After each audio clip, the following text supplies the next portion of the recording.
Hello, hello, good morning. Muy buenos dias, continuous liners. This is Meagan Burns coming to you live from the streets of La Ciudad de Mexico in Roma Norte. I just got my beautiful latte delivered. Isn't that wonderful? I'm here in Roma Norte. I rode the little bicicleta over here, and I wanted to do my drawing in the street, but today, as is the case with Mexico quite often, today the whole place is a mercado. So they're setting up, they're building tents on the whole block. And today is Mercado Day. It's like that over in my neighborhood too. There's a big Friday Mercado, which I always like to cruise through. You know why? They have like really great stuff for hair, like clamps and stuff like that, and socks. I always get my socks there, and sometimes a mango. Yeah, they have, it's every Friday, and you can get all the stuff. You can get everything you need.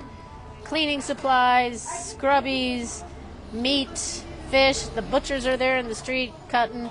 It's pretty fascinating, right? It's actually very fascinating because, I don't know, being from the United States of America, Chicago, and living, around, you just don't see stuff like that. Sure, there's mercados and there's artists and this and that, but there aren't like, I mean, it happens elsewhere. It's not like Mexico's the only place, but I just love these daily, weekly mercados that pop up, and all of a sudden you've got like, they're butchering a cow in the middle of the intersection that you just ran through yesterday to not get hit by a bus, right?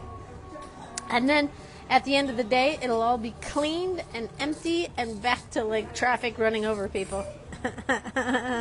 So I'd like to do a shout out to my sister-in-law Wendell, who made t-shirts for me. I'm all branded. Look at that. I'm all branded up. I'm keeping an eye on you, Not really keeping an eye on you. I'm encouraging you to draw, which connects your heart to your eye, to your hand, to your crown. You see how that works by drawing? Not always, it's not about continuous line, but continuous line can help you get there. It's really about encouraging the act of having a drawing practice, which will connect your heart to your eye, to your hand, to your crown, right? That's what I'm all about, because I'm encouraging that because that's what it did for me. It really helped me connect the pieces. Because I don't know about you folks out there, I was pretty fractured. And the world is pretty fractured, right? I was a fractured soul, like so many of us are. There's a lot of fractured people out there, right? And, how do you not get fractured? Oh, you pay a therapist millions of dollars. Well, that's one option, right? And that's something that a lot of us have done. But really, and, I think it comes with age too, right? Because when I was younger, I think I had to be insane. I had to fulfill that, right? I had to be crazy. I had to make lots of stupid mistakes. I had to just waste a lot of people's energies, including my own, waste a lot of time, make a lot of mistakes, just waste a lot of time because I didn't know who I was, right? And I think not always, but with time, with age, that can change, right? My mother's death was the catalyst for me, and when I really connected with who I am and what was my purpose. You know what I did? It was like, here, I'll show you physically what it felt like when my mother died, instead of like being after my mother died, right? After I started processing. It was just, I realized my whole life I had been very focused inward, going, what's wrong with me? What's wrong with me? Why can't I do this? Why am I better?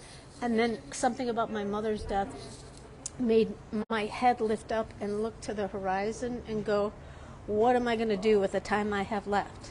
What am I going to do between right this very moment and the time I get there, right? So it's funny how, life changes like that. Death can really, for me, I felt like it just was like a big slap across the face, like, snap out of it. Your life's going down the toilet. And it was. But then my mother's death was really a time of like, what are you going to do with the time you have left? Well, one of the things I started doing is I started drawing, right? I started drawing. And that's a lifelong journey as far as I'm concerned. I hope I can spend the rest of my days, however many days I have, drawing, drinking beautiful lattes out of beautiful cups. Look at that. Isn't that pretty? I mean, really, isn't that a beautiful thing? The whole coffee thing is just gone. It's just exploded. There's a sushi chef. I can tell. He totally Japanese sushi chef. Ponytail, big, the whole deal. He just went cruising by. There he is. Just waking up. He was all, eh. Anyways, great people watching here in Mexico City. It's one of the things I love, which, by the way, I've made the announcement. I am moving out of Mexico City. My time is up in Mexico City. I am going to Guanajuato. I got a deal that I just couldn't refuse, and I feel like this is perfect timing. I've done amazing things in Mexico City. What an education. It's been like university training for me. Like, it's just been out of the park. University training as far as my career and as far as my skill level. I have absolutely loved and adored my time in Mexico City, and now it's time to move on. So I'm kind of looking right now at my time in Mexico City. I have got a few months, right? I'm looking at it as bucket list stuff. Like, what is it that I want to do in Mexico City before I leave? I mean, I'll be back. My plan is to come back. I hope to do like a workshop here or something in the future. Tough sell Mexico City because most people are afraid of it. And not really with good reason, especially if you're coming from the United States. I would say the United States is just as scary, if not scarier. And those of you that live in the United States know that, like, basically, generally speaking, day-to-day stuff is not scary, right? Like, it's scary, the inflation, the prices raising, the political climate, the climate, right? But generally speaking, life is usually not scary on a day-to-day basis, just like here in Mexico City. Yeah, Alex, thank you.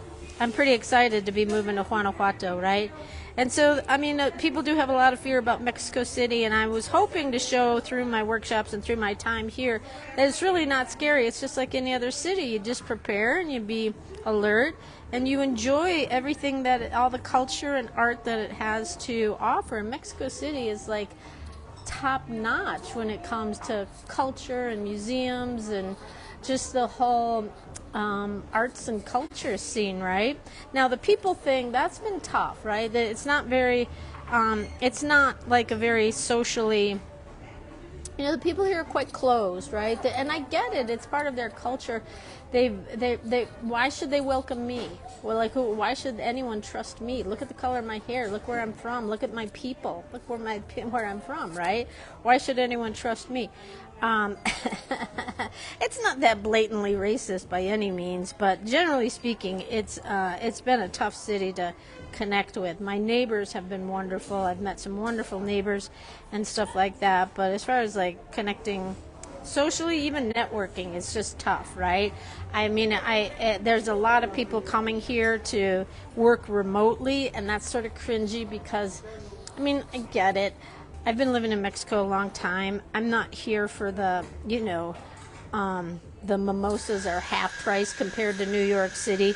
But there's a lot of people that moved here just for the economic reasons, which I know that there are some people who are really in dire straits and in need of an economic relief. I'm not denying that, but oftentimes a lot of foreigners move to Mexico City and just rave about the low cost of living and everything's so cheap here, and I can't believe how cheap. Now, that certainly is changing. Mexico City, just like the rest of the world, just like everywhere, prices are going up,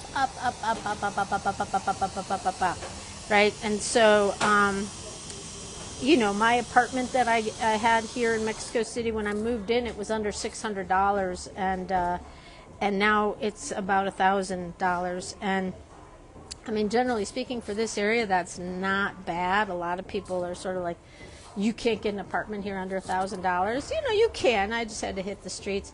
But yeah, so and my apartment's very tiny, right? Which is why I'm always out on the streets, which I love, right? I love that. That's what I love to do. But I want to expand my repertoire. I want to be doing more different types of art, different types of mediums. And in my apartment, I've got my Zoom area, and I've got my bed in my kitchen. So it's very, very tiny.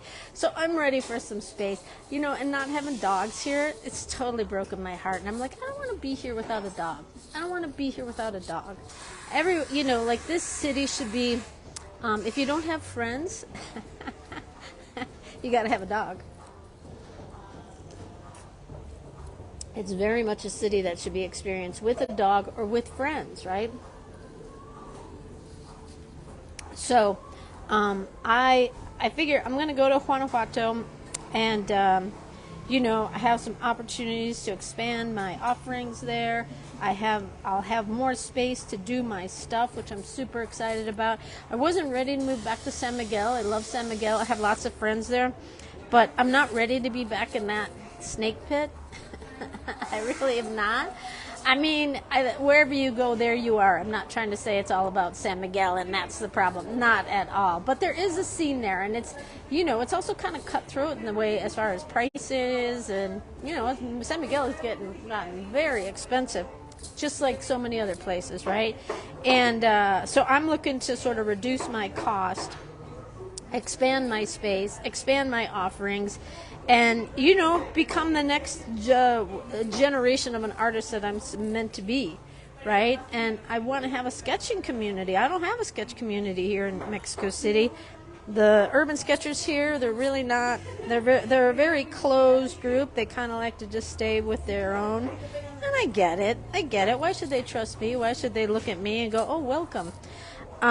And so I'm looking forward to having a sketching community and, people that I at this point, I've been sketching and drawing by myself here, which has been great for my skill level, but I'm ready to have a sketch community. I mean, that's probably why I do workshops, right? Which, by the way, I'm launching 2 amazing workshops this weekend. Stay tuned. Yeah, So change is afoot, right? It feels right. I mean, it's been very hard not having my dogs and being in a place where I don't have a lot of friends, right? Like, I can't do this. This is just too much of a heartache. So I'm going to go to Guanajuato where I have more space. Anyways, did I already say that? I feel like I did. So at this point, I'm doing total bucket list Mexico City. I'm how when you live in a place you kind of forget about what some of the things about living there. I haven't really done that, right? But I am just going to really look at my list of what do I want to do? What do I want to sketch before I leave? And I don't know, because I pretty much have sketched it. I haven't sketched everything, but I think if I were to have a goal, I would want to sketch more. I'm pretty good at sketching Bellas Artes and the big boys of architecture, which, bravo to me that I can do that, because that took a lot of practice. Took a lot of practice, right? With practice, all things are possible. So I guess in my next, I want to focus more on the people aspect of it, right? I'm good at doing architecture. I'm good at doing architecture as the main thing and then throwing in some people. So I guess I want to kind of capture my time here in Mexico City, which is about 2 months. I'm going to Ireland at the end of this month. Ireland first, and then when I get back, I'll prepare to get out of Mexico City. So I guess I'd probably just want to get more, focus on doing a bit more people sketching, right? There's a lot of amazing scenes here in Mexico. Even right outside my door, right? This is a fancy French bakery that I'm in, cafe, baguettes, croissants, the whole deal. Huge croissant town here. Croissants are amazing. Croissants are on every other block. Every other block. But tacos on every corner too, street tacos, right? So you got the fancy stuff. There's a lot of fancy stuff here in Mexico City, and more is coming all the time, right? This is a chef's town for sure. Pujol. Who else? I can't think. I don't really hang and roll with that crowd. I don't really care about the fine dining scene. I'm more first of all, I get my organic meat from the Cañada in San Miguel, who I'm still working for and will continue to work for. So I get a lot of good quality. I have good quality meat in my freezer, and then I go out and get vegetables because I'm really kind of over the whole restaurant scene. Plus, I'm by myself. Plus, I don't have dogs. Have I said that? I think I have said that. So I don't really care about the fine dining scene, but a lot of people come here and want to do the fine dining, right? And I say, bravo, go have fun. Tell me all about it in your Instagram stories. But I kind of like the kitschy eating out on the street. Now, not always and not everywhere, because there's definitely bad street food, right? You got to know where to go. You want to watch it and see how they do things, right? Do they take money with the hand and then cook food with the hand? So that's like the first thing. You see if there's a separate station for money, first and foremost. Or if the gal puts the plastic bag on to take the money, right? So that's the first thing. And then sort of like word of mouth, right? Because there's a lot of neighborhood shops that have just been here for decades that are just trusted. People know it. People love it. Then there's a whole slew of places that are on like the food tour things, and those are good, but they tend to be crowded, right? I'm not into crowds, or like, I don't want to go where everyone is. I don't want to go where everyone knows my name, and I don't want to go where everyone is. Maybe that's why I don't want to go to San Miguel, right? Not that everyone knows my name, but I've done San Miguel. I'm over it. Guanajuato, people don't know my name. And, oh my God, it's such an amazing art-making town, right? My buddy Ugo is there. We're going to, like, play with some new ideas. In fact, we're launching a workshop together. So I'm super excited to have Ugo as my neighbor. And, the art-making possibility, art offerings from there. I'm very, very, very excited about it. So, yeah. Yeah. So after I leave here, I'm going into my continuous line fundamentals, which is coming to an end at the end of this month, because I am going to Ireland, right? I'm going to Ireland for like 3 weeks, and I hope you're following me, because I am going to be reporting on it. I'm basically going on an Irish witch tour. Can I say that? Is that going to offend any of you? I hope not, right? Because it's really about it's a look into and an exploration of some of the old arts and artisans of Ireland that, just like the rest of the world, are slipping away, right? Like plant healers, storytellers, organic farmers, weavers, archaeologists, right? So it's going to be a fascinating cultural dive into Ireland and on the West Coast, and learning about some of their healing arts, right? And amazing people that we're going to be meeting, and sites and everything like that. So I'm super excited, and I'm super excited to reportage this, to be reporting on this through my drawings, through my photos, and through my words, right? So my time in Ireland, I will be reporting on things through my drawings, through my photos, and through my words, and through my heart, right? Like, this is like a journey of a lifetime. Journey of a lifetime. Learning about the history of Ireland has taught me so much about the trauma of not only my family, but of the world, right? The trauma. I mean, they were denied their whole existence, like several other races, peoples have been, right? Like, forget about who you are, forget about where you're from, forget about how you talk. But there's been a lot of cultures that have been forced into that, right? And, there's this thing about Ireland. Everyone says, oh, people are so friendly, and people are so friendly, and they're so friendly. And yeah, I'm sure they are, right? I know they are, right? But I also know, just because of my studies of the past year, there is huge trauma. And with the passing of Sinead O'Connor, I've really looked at a lot of the work that she has done, and she was so acutely aware of the trauma of Ireland, of the trauma of that isle, that her people, the things they were made to forget, the things they were told, abused, the things that they were that were taken away from them, right? It's unfortunately a common saga in humanity, right? So anyways, I'm really looking forward to reporting on all that through my drawings, my photos, and my words, and my heart. And oops. Oh, look at that. I kind of made... All right, so I'm going to finish big with a heart, because it's time. It's time. I got to go to my class. which I love. So I'm going to finish big with a heart, right? Finish big with a heart. I'm very grateful for my time in Mexico City and everything that I've learned, my kind neighbors that I've met, the things that I've learned, right? I really feel like I cut my teeth here. I feel like, you know, while not a welcoming city, I absolutely will be forever changed, right? Absolutely will be forever changed. And I'm excited about the opportunities that lie ahead with my art community, with me personally, with my wherever it is I'm headed to next, right? And so I'm going to go easy on myself because I'm nervous, I'm scared, I'm whatever. Change is always a little nerve-wracking, right? Can be. Look at my little guy that's coming up here.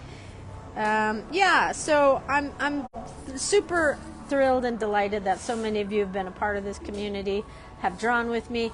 I've got some new projects that I'm creating that hopefully will be a little bit easier for people to get involved in different manners, right? So anyways, keep on drawing, keep on making your continuous lines, keep on making your art, keep on telling your stories, go easy on yourself, go easy on others, and have a great day. Have a good time all of the time. Look at how cute that little creature is. I love that. All right, everyone.